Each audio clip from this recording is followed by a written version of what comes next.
I heard the scream before I even saw the house. That's how my nightmare, and later, my revenge, started. My name's Ethan Marshall, I'm 34 years old, and I work as a restoration architect in Asheville, North Carolina. I specialize in bringing old buildings back to life, crumbling barns, forgotten mills, ghost town storefronts, the kinds of places most people drive past without a second thought. But this one felt personal. It was March 14, 2023, a gray Tuesday morning, when I signed the deed for what locals called the Henson Cabin Estate, a 150-year-old log cabin compound hidden deep in the Blue Ridge foothills, about an hour outside town. It sat on 4.6 acres, bordered by forest and a creek, with 3 small outbuildings that once served as a blacksmith shop, smokehouse, and stables. I bought it for $118,000, a steal, considering its age and potential. Of course, there was a reason it was cheap. The place had been abandoned for over 40 years, and rumors swirled that the last Henson had died without heirs. Or so I thought. The day I first drove out there, I remember the crunch of gravel under my truck tires as I turned down the overgrown path. The air was heavy with pine and mildew. The cabin's roof sagged, ivy strangled the chimney, and the porch looked like it could collapse under a squirrel's weight. But I didn't see ruin. I saw bones, beautiful, hand-hewn chestnut beams, original 1870s stonework, and windows that still held wavy glass panes. It was like the house was holding its breath, waiting for someone to notice it again. I was walking the perimeter, camera in hand, when I heard it. A woman scream. Sharp. Angry. "What do you think you're doing here?" I spun around, half expecting to see a hiker or maybe a squatter. Instead, stomping out of the tree lean in a pair of blinding white sneakers and a neon pink tracksuit, was Karen Henson Wells, a name I wouldn't learn until later, but one that would haunt me for months. She was probably mid-50s, with an ironed bob haircut and a glare that could peel paint. Behind her trotted a golden retriever wearing a rhinestone collar. "I'm sorry, ma'am," I said, raising my hands a little. "This is private property. I just bought it." Her eyes went wide, then narrowed. "You bought my family's estate?" That was the first time I heard the words that would define this entire ordeal. My family's estate. She stormed up the path, stepping over a fallen log like she owned the place. "You can't be here.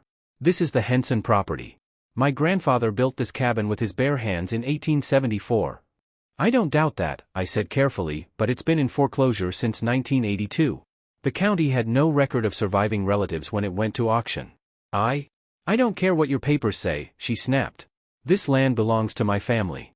My son was supposed to inherit it. You've got no right, none at all." I opened my folder and showed her the deed, signed and notarized just 2 days earlier. "I'm sorry, Mrs. Henson Wells," she interrupted. "And you'll be hearing from my lawyer."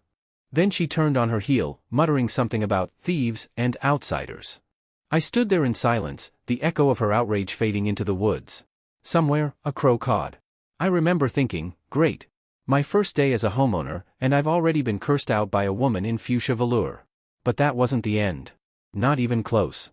The next morning, I arrived with my friend Luis Ortega, a contractor I'd worked with on dozens of restorations. He was the practical one, 5'10", shaved head, calm as a monk. "So this is the famous Henson place, huh?" he said, stepping out of his truck. "Looks like it's held together by faith and termites." "Faith, termites, and about 12 pounds of ivy," I joked, unlocking the gate. We spent the day taking photos, sketching floor plans, and talking through a restoration budget. The beams were salvageable, the foundation was mostly intact, and even the smokehouse had good brickwork. We figured it would take 6 months and around $80,000 to restore it fully. That night, as the sun dropped behind the ridge, I stayed a bit longer, sweeping debris off the porch. That's when I noticed something odd. The padlock on the front door, one I'd installed that morning, was gone. In its place, the old rusted latch had been reattached. Inside, I heard footsteps. I froze. "Hello?" I called out, heart thudding. "Is someone in there?" A shuffle, then silence. I stepped inside, flashlight in hand. Dust motes danced in the beam, and the air smelled like wet wood. Then a voice hissed from the dark corner. "You don't belong here." I swung the light toward the sound, and there she was again. Karen. She was standing in what used to be the kitchen, hands on her hips, eyes glinting like knives. Beside her was a teenage boy, 16, maybe 17, with the same sharp jawline and angry expression. "Mom, can we just go?" he muttered, but she ignored him. "I told you," she said, stepping closer. "This place is ours. You need to leave before things get unpleasant." I tried to keep my voice steady.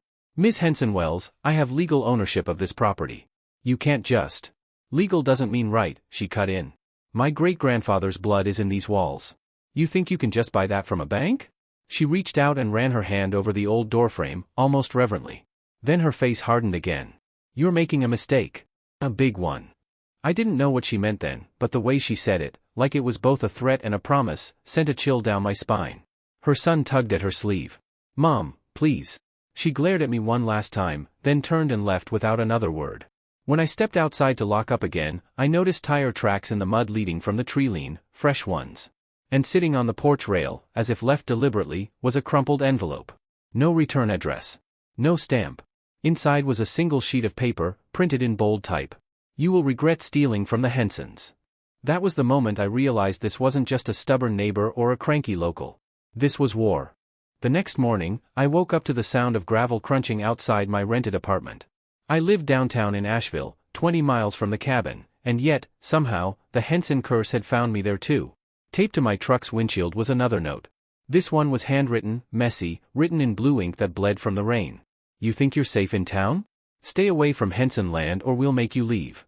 I stared at it for a long moment, my stomach turning. I could smell the faint chemical scent of cheap perfume clinging to the paper. It was Karen. I knew it. I called the sheriff's office, Madison County Sheriff's Department, and got connected to Deputy Reed, a soft-spoken guy who sounded more tired than concerned. Sir, he said after I explained everything, you legally own the property, correct? Yes. Deeds in my name. Signed March 14th, notarized. Then she's trespassing. We'll do a welfare check if she shows up again, but unless there's a direct threat or damage, there's not much we can do. I glanced at the note again. She said she'd make me leave. Yeah, that's vague. Best advice I can give? Install cameras. Document everything. Don't engage her. Sounded easy enough, until I realized she had already engaged me. When I got back to the property later that week, it looked like a crime scene. Someone had spray-painted thief in red across the cabin's front door. One of the windows was cracked. A pile of ashes sat in the fire pit, still warm, and I found 2 empty wine bottles in the yard. Luis whistled low when he saw it. Man, you've got yourself a real psycho on your hands. She said it was her family's inheritance, I muttered. But this isn't grief. This is obsession. We checked the trail cams I'd installed the day before, cheap motion-activated ones from Walmart. Sure enough, at 1:47 a.m., one camera caught a flash of movement. Karen. She was standing by the porch, holding a lantern, staring straight at the camera. No fear, no surprise, just pure, cold defiance. Her son stood behind her, hood up, carrying what looked like a crowbar. I froze the frame on her face. She's not even hiding it. Luis shook his head. That's not normal behavior. You need to talk to the HOA or the county. Maybe she's squatting nearby? That's when I learned the full scope of her reach. The Whispering Pines Homeowners Association governed the rural area around the cabin.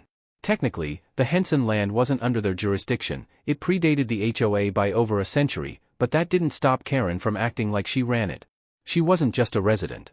She was the HOA President, a title she wielded like a weapon.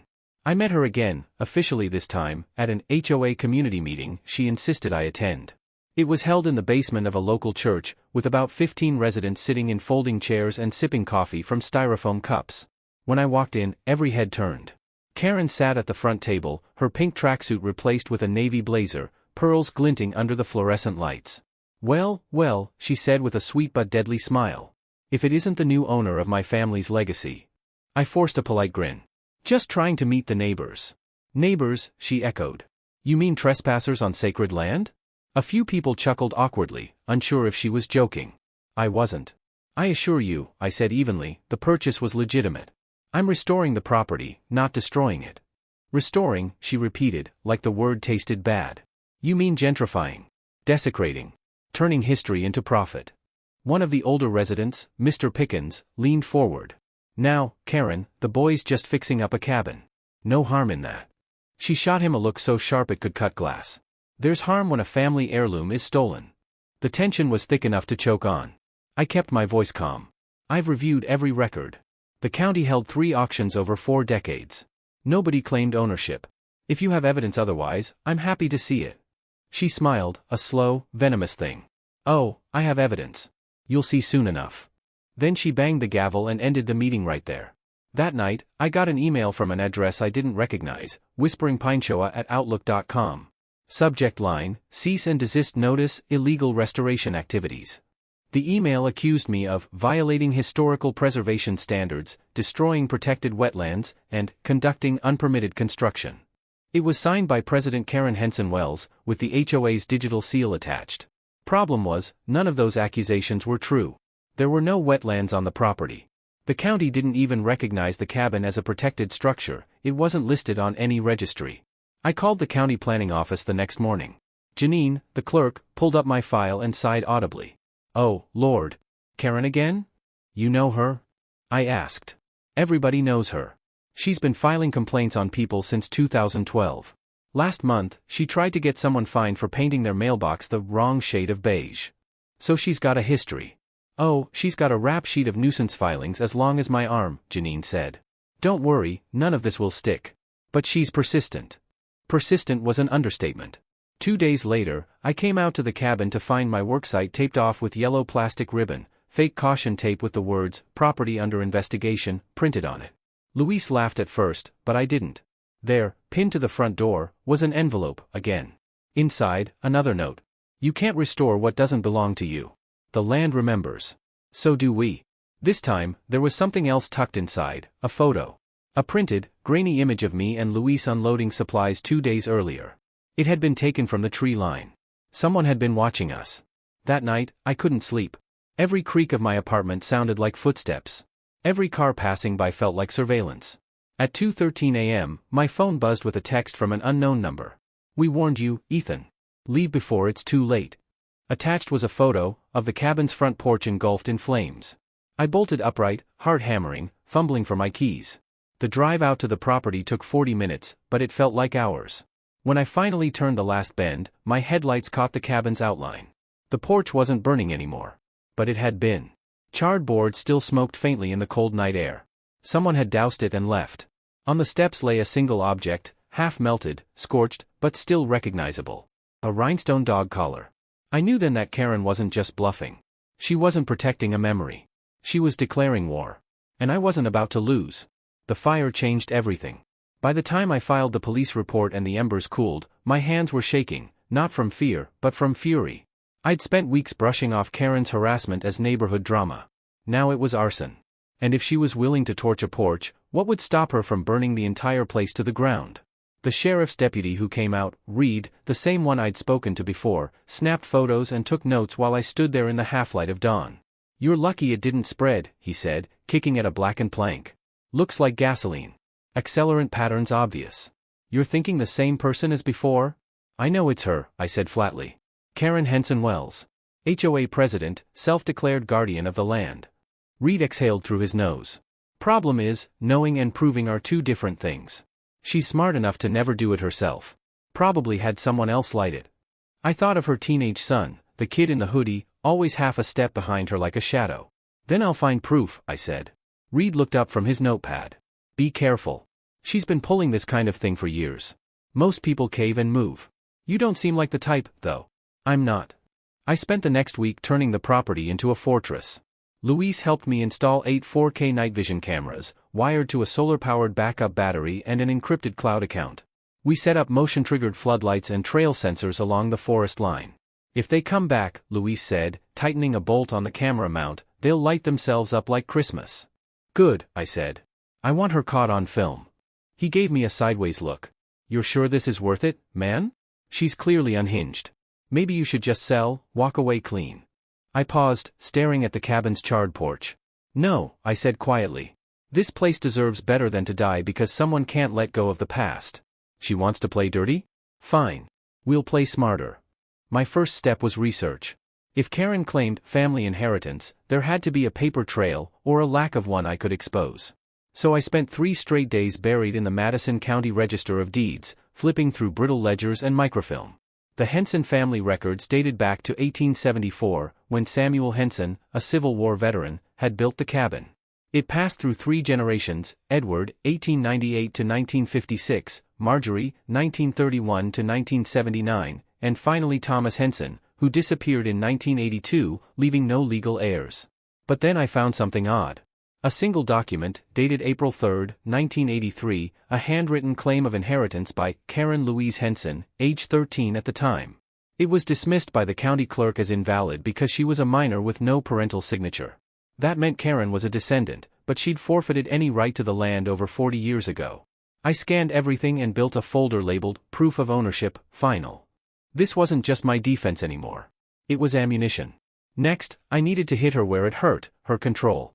Karen's entire identity revolved around being the HOA President of Whispering Pines. She used that title like a sword to intimidate the whole community. But what if the sword could be turned against her? I reached out to Janine, the county clerk, again. She pulled up the HOA's registration. Technically, she said, their corporate charter expired last year. They never renewed it. Which means, legally speaking, that HOA doesn't exist right now. My heart skipped. You're saying she's running a fake HOA? More like a defunct one. But yeah, no legal standing. Any fines, notices, or restrictions she's issuing are null. That was my opening. I drafted a formal notice of non-recognition, citing her expired charter, and mailed copies to every resident she'd bullied, 15 households in all. I included my contact info and a short note, "You're free. Karen has no legal authority to fine or threaten you. If you want proof, call me." Within 2 days, 7 people called. By the weekend, I had a small army. We met at my cabin on April 22, a Saturday morning. The smell of smoke still lingered faintly in the air, but the mood was electric. Mr. Pickens brought muffins. Linda Yates, who Karen had fined for planting unauthorized sunflowers, brought coffee. Even a few people I'd never met showed up just to vent. "This woman's been terrorizing us for years," Linda said, clutching her mug. "She patrols the neighborhood at night, checking people's paint colors and mailbox flags. She put a raccoon trap on my porch because she said my dog was feral," another man added. I showed them the documents proving the HOA's charter was expired. There was a beat of stunned silence, then laughter, nervous at first, then real. "She's been bluffing," I said. "And we're going to call that bluff publicly." We planned our counterstrike carefully. The HOA's spring cleanup meeting was scheduled for May 6, 2 weeks later, at the same church basement. Karen had sent out another email blast full of thinly veiled threats, warning about violators, squatters, and trespassers. We decided to show up, all of us, with evidence, witnesses, and cameras rolling. Luis set up a live stream for documentation. "If she tries anything," he said, "it's all going online." I nodded, tucking the manila folder under my arm. "Let's end this." The day of the meeting, Karen looked triumphant when I walked in. Her hair was freshly done, and she wore a name badge that read, President, Whispering Pines HOA. "Well, well," she said into the microphone. "If it isn't our local thief." Half the room shifted uneasily, but then the door opened again. 1, 2, 10 of the neighbors I'd rallied walked in behind me. Karen's smile faltered. "What is this?" she snapped. "An intervention," I said. "For you." I stepped forward, placed the deed and county records on the table, then dropped the bombshell. "Your HOA expired last July. You've had no legal authority for 9 months. Every fine, every threat, every order you've sent out, it's all fraud." Gasps rippled through the room. "That's not true," she barked. "Lies. You forged those documents." Actually, Janine's voice came from the back. She'd agreed to come as a witness. "They're county certified, Karen. I verified them myself." Karen's face drained of color. Luis pointed his phone at her, camera rolling. "Care to comment for the record, Madam President?" Her composure cracked. "You don't understand," she shrieked. "That land is ours.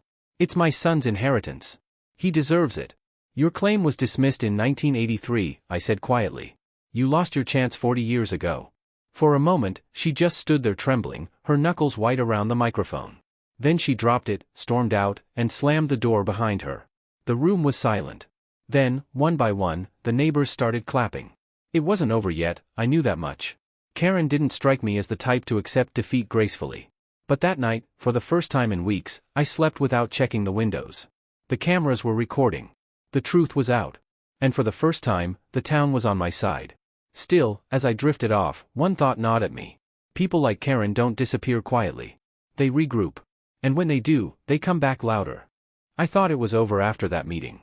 For 2 glorious weeks, the woods were quiet. No notes. No cameras mysteriously moved. No perfume-scented threats on my windshield. I was finally making real progress on the restoration, new porch beams, sealed foundation, even the first coat of stain on the hand-hewn logs. But peace never lasts long when your enemy is a Karen with a vendetta. It was May 21st, 2023, a Sunday morning. Luis and I were fitting the new cedar railing when his phone buzzed. He frowned at the screen. "You're trending, man." "Trending?" He turned it around to show me. A Facebook post, public, with over 2,000 shares. The caption read, "Local developer destroys historic family land, refuses to return inheritance to rightful heirs. Hashtag save the Henson homestead." And there I was, mid-swing with a hammer, caught by someone's long-lens camera. The post came from Karen's account. She'd turned my restoration into a public outrage campaign. The comments were brutal. "Greedy city guy. Corporate parasite. Burn it all down before he ruins more history." I could almost hear her laughing as she typed every word. That night, I called her, my first direct contact since the HOA showdown. She answered on the second ring, her voice sugar-sweet.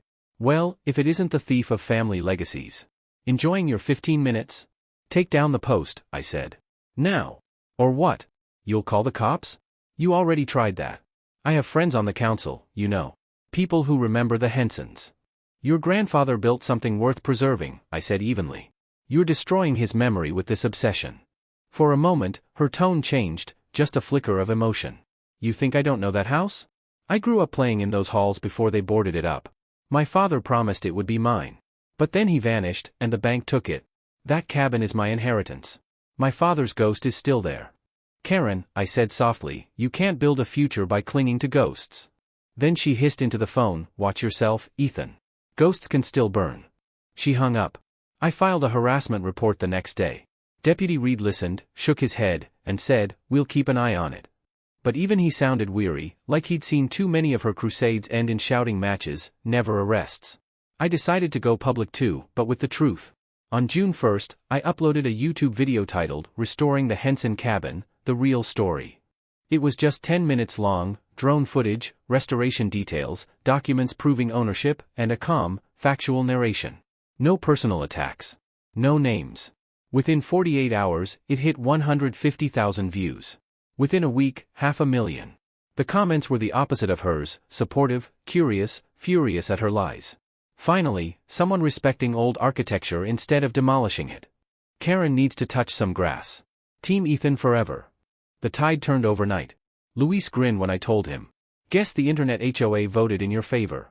But behind the humor, we both knew Karen wouldn't let humiliation be her final act. 2 nights later, it happened. I was alone at the cabin, editing footage, when motion alerts pinged on my phone, one after another. The cameras caught movement at the tree lean. Then another by the old stable. Then one right outside the porch. I froze, watching the live feed. Karen. She was there again, in the same pink tracksuit from the first day I met her, holding a gas can. Her son trailed behind, looking terrified. I didn't move. I didn't shout. I just hit record. She knelt by the porch beam, the one we just replaced, and started pouring. I called 911, whispering to the dispatcher, giving the address. "It's her. She's back. She's about to set another fire." Through the phone, I could hear sirens already spinning up in the distance. On the screen, Karen struck a lighter, and stopped. Her son grabbed her wrist, yelling something I couldn't hear. She shoved him away, screaming at him. Then headlights flashed across the clearing, the deputy's cruisers. Karen froze like a deer. Reed stepped out first, flashlight raised. "Ma'am." Dropped the can. For the first time, she looked genuinely lost. Confused. Her voice cracked. "This is my home." "No, ma'am," Reed said firmly. "Not anymore." She dropped the lighter. Gasoline splashed across her sneakers. They cuffed her gently, but she didn't fight. Her son stood off to the side, shaking, whispering, "I told you, Mom. I told you to stop." The next morning, the story hit the local paper. HOA President arrested for attempted arson at historic cabin. The footage from my security system sealed the case. Karen was charged with reckless endangerment, trespassing, and attempted destruction of property. When the deputy returned my camera drives, he said quietly, "You handled this better than most would've. She's getting help. Court-ordered evaluation." I nodded. "Good. Maybe that's what she needed all along." Luis and I stood in front of the cabin that afternoon, the sun catching on the fresh stain. The place looked alive again, like it had exhaled after holding its breath for a century. "She almost took it from you," Luis said. "Yeah," I said, looking out at the trees. "But she also made me fight for it. And in a strange way, that made me care more." By July, the restoration was complete. The Henson cabin stood proud once again, new roof, rebuilt porch, restored stone chimney, and every beam polished with linseed oil. I hosted a small reopening, neighbors, friends, even a few locals who used to fear Karen's wrath. We hung string lights across the yard, played old bluegrass records, and told stories about the family that built this place. At sunset, I gave a short speech. This cabin was never just wood and nails, I said. It's memory, effort, legacy. But legacy doesn't mean ownership, it means stewardship. We don't inherit the past to chain it down. We inherit it to keep it alive. People clapped. Some teared up. Later, as the last guests left, I stood alone on the porch, the same spot where it all began. Fireflies blinked in the dark. Somewhere in the distance, an owl called. On the railing sat a small envelope. For a split second, my heart skipped. But inside was no threat, just a folded note written in careful, shaky handwriting. Thank you for fixing what we broke. Please look after it for us. MH. I stared at it for a long time. The initials didn't match Karen's, but they matched her father's, Michael Henson, the man who vanished in 1982. Maybe it was planted by someone who knew the story. Maybe it was a coincidence. Or maybe, just maybe, it was his way of saying it was finally okay to move on. Final reflections. It's been over a year now. The cabin's my home. I still get the occasional tourist who says, "Hey, aren't you the guy from that video?" I just smile and nod. Karen? She took a plea deal. Therapy, probation, no contact order. Last I heard, she moved to Florida. Her son sent me an email once, short and apologetic. Thanks for not pressing charges on her. She's getting better. I told him the same thing I told the cabin the day I finished it. Some things are worth rebuilding. Closing lesson. If there's one thing I learned from the Henson estate, it's this: history isn't something you own, it's something you protect. And sometimes, protecting it means standing your ground, even when the ghosts, and the Karens, come for you. Because in the end, the past only haunts us when we let it. And I decided a long time ago, I wasn't going anywhere.